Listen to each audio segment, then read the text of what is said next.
Alrighty, ladies and gentlemen, it looks like Kuro Games has blessed us with quite the delivery of news on this late summer day. And it is going to be the drip marketing, the reveal of Augusta. And boy, oh boy, am I excited to go through what we're looking at over here. Some may call this the proper iteration of the Pyro Archon. Others are calling it the fearless leader of Septimont. We're just going to start off by taking a look at her splash art.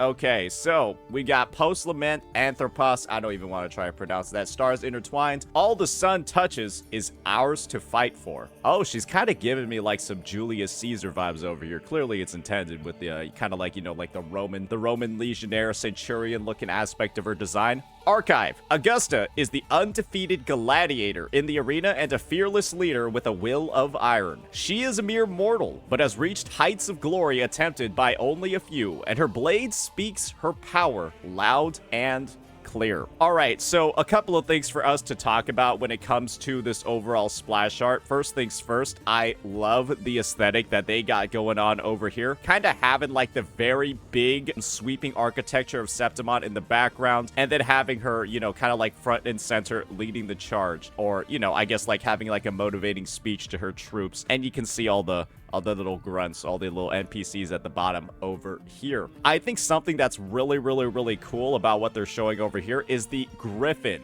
in the background. And I don't know if this griffin is like mechanical or if it's like actually like a real breathing creature, because kind of like it has like this metal sort of aesthetic on the wings and like these connections over here. I don't know if this being is like entirely biological or if it's like the Sentry construct or something, kind of like a mix or a blend of both. But one thing that we know for certain is that the griffin, this animal in the background, is kind of like the lead animal, the sentinel of Septimont, if that makes sense. But the thing is that Septimont is a part of Renacida, and the Sentinel of Renacida is actually Cartithia. But the fact that there is like this animal, this mythical creature in the background is a little fishy, because we all know from past characters, from past drip marketing, typically the Sentinel Resonators of the region are the ones that have this sort of theming in their splash art. First things first, here's my first example. What we're gonna see over here is, of course,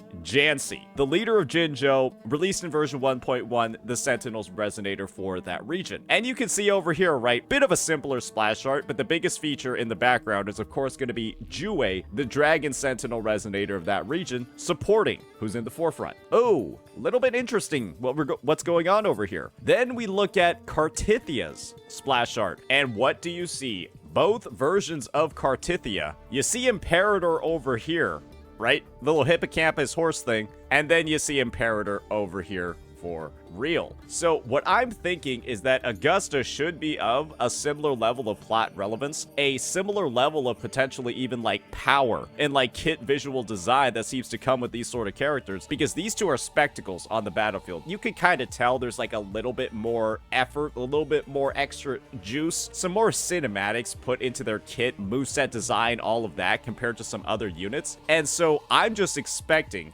based off of the design of Augusta's art over here and the fact that she's got an animal in the background, something that only like the most premier of the premier Sentinel Resonator characters have, well, I have high expectations for her kit. I have high expectations for her visuals. I have high expectations for her gameplay, and hopefully we will not be disappointed in the next 30-40 days when she finally releases. And if what we're seeing here is anything to go after, these two are DPS characters. I don't think anyone can dispute the fact that they're DPS characters, and they just happen to be the Sentinel Resonators with the animal in the background. Hell, I'm just going to assume that the trend is going to match, because she's got a gigantic fucking greatsword. A humongous one. So big that it might actually be bigger than her. And when that's the situation, I'm naturally going to assume that the character is a bit of a DPS. So, one thing that we don't know for certain is what her element actually is, or what her attribute actually is, how she's actually going to deal damage, the typing, so on and so forth, what it might actually mean in the game. And the reason for that is that Kuro Games is not very consistent when it comes to their color schemes, for better or worse. All you have to do is take a look at some of the existing kits in the game, and you're like, oh, she's all about water, she's Havoc,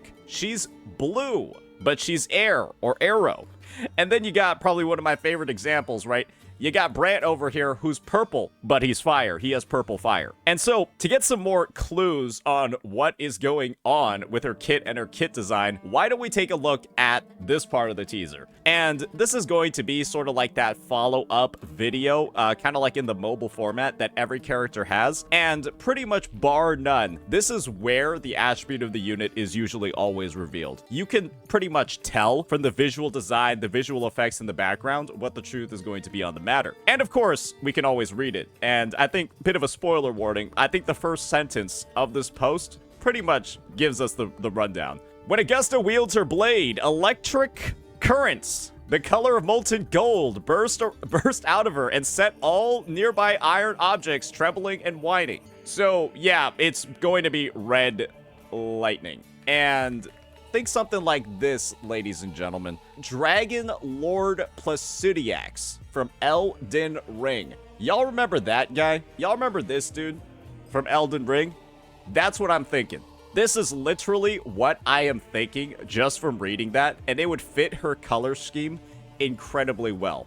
Plus, as you saw from the original splash art that she's got going on, I think she has a feature of another boss that should be pretty cut and paste, pretty front and center. Y'all remember this colossal sword, this weapon that was available to us in Elden Ring? The grafted blade? The sword made out of a bunch of other swords? Yeah, I'm gonna be honest here. It's kind of the same photo. It's kind of the same photo.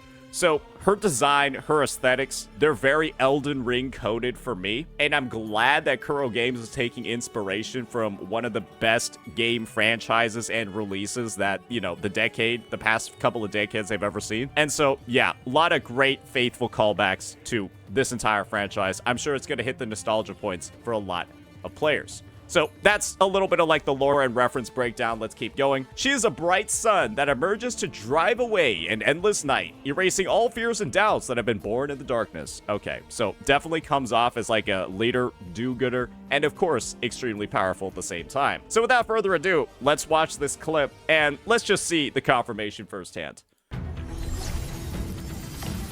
Yeah, that's red lightning. I'm going to be real here. If you don't think she's Electro after this, if you don't think that she's the lightning element after this one, I'm going to be honest with you, you might never understand.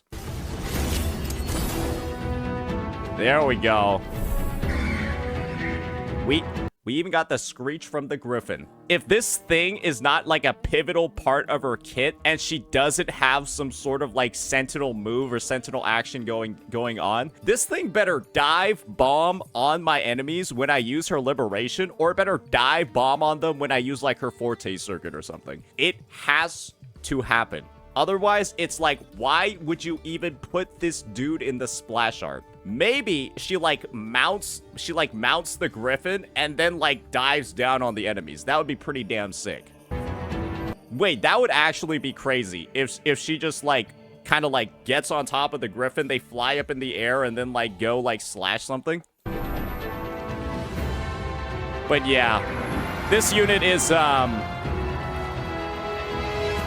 I think they're doing a lot with this one. I think that when it comes to like her story exposure, the teasing, the references, I think she's meant to be extremely popular. I personally think she's meant to be like a high seller. And so I'm just expecting that with the amount of teasing that she's had since version 2.4, like her along with Yuno, right? The only two Septimont units, the only two 2.4 and beyond units that were actively teased during the quest, other than like Frolova, right? Because she had a pivotal role. I'm assuming that those two are the next ones up, and right, they do have a bit of a relationship to share. So overall, very, very, very important character with an important role in the story. Let's talk about what that role in the story actually is. So we saw her drip marketed, right? Way back in the day. This was May 30th. It's crazy how much time flies. About 2 months ago. And the person that she was drip marketed alongside was, of course, the moon side of the equation. We have the sun, the red electric sun, and then we got the moon.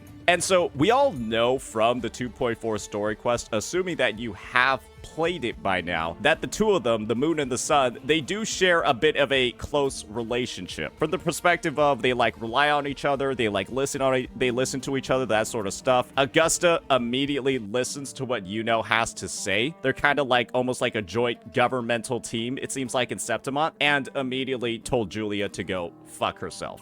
Right, the head of House Silva. And so what I'm assuming is that, yes, there's going to be a lot of story involvement in this upcoming patch. We're going to see the dynamics of her as like the effer, her as like the leader, and I'm excited to see how it all pans out. Because one thing that we know for sure is that like 2.4 as a whole kind of got like sidetracked because of all of like the stuff going on in the scenario and like the alternative realities. I don't even know if we've actually met any of these people yet.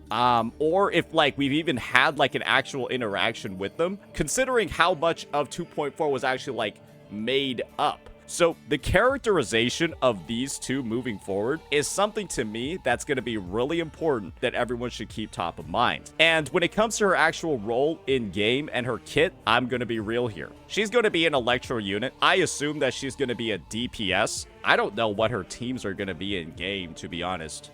You want to know why? Because there's only one premier Electro buffing character in the game, and that's this one.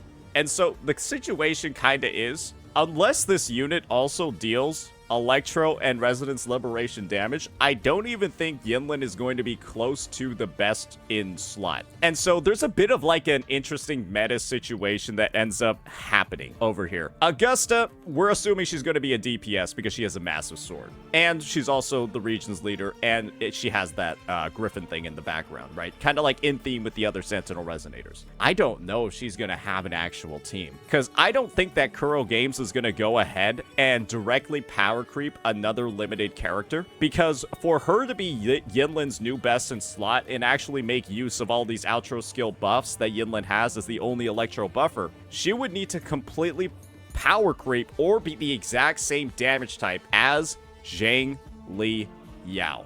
And I'm going to be honest, ladies and gentlemen, I don't think Kuro Games is going to do that. I don't think they plan on cannibalizing any of like the sales of their prior banner units. They have not in any situation actually double dipped on damage types yet. We're about a year, almost a year and a half into launch, and we haven't double dipped into damage types. So when it comes to Electro, we've got basically Resonance Skill DPS good to go. We've got Resonance, or we've got Heavy Attack Electro, and I think we have a basic attack Electro that still has some room over here. And so I would just keep like those three damage types in mind. But another thing that I would keep in mind is the fact that we're probably going to have some new Sonata sets available too, because as you probably imagine, the only Electro set that's currently in the game is Void Thunder, and Void Thunder is kind of old. And one thing we've noticed from Kuro Games is it seems like every new DPS seems to be having a new Sonata set released for them. That's kind of what has happened across all of 2.0. And sure, there are some sets that serve multiple characters like Eternal Radiance,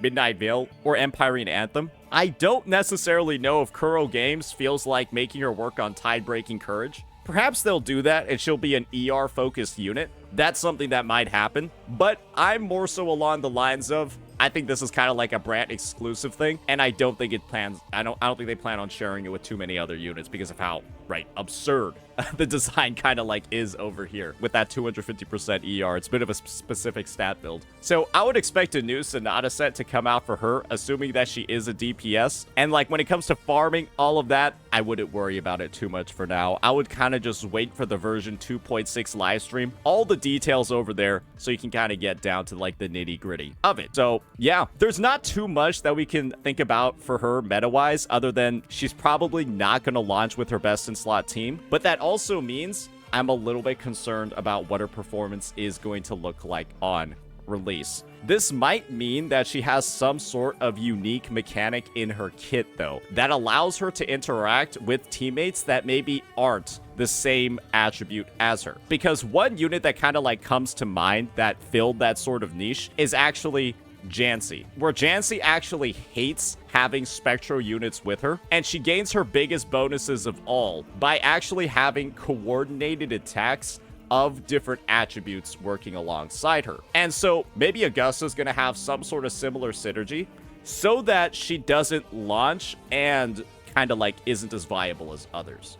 Because that's the future that I see ahead for her. Unless she's gonna power creep Zhang Liao. That's pretty much it. And I don't think Kuro Games plans on doing that because they haven't done it yet. They still have plenty more damage types to go. So be on the lookout for future news regarding this unit. Obviously, we still have like her interlude quest going into version 2.6 at the end of 2.5. But I think Kuro's handled character releases, power levels, all of that pretty damn well. Most would just hope that her kit doesn't have as many type restrictions, or if there's like type, maybe like electro flare, like a debuff located in her kit, maybe it's a little bit more free form to use. So we'll just have to see how they're incorporating all the feedback across some of the prior character releases. You know, think like your arrow erosion and your spectral frazzle units. What path are they going to have moving forward with the kit design in this game? And, well, there's nothing to worry about on the visual side.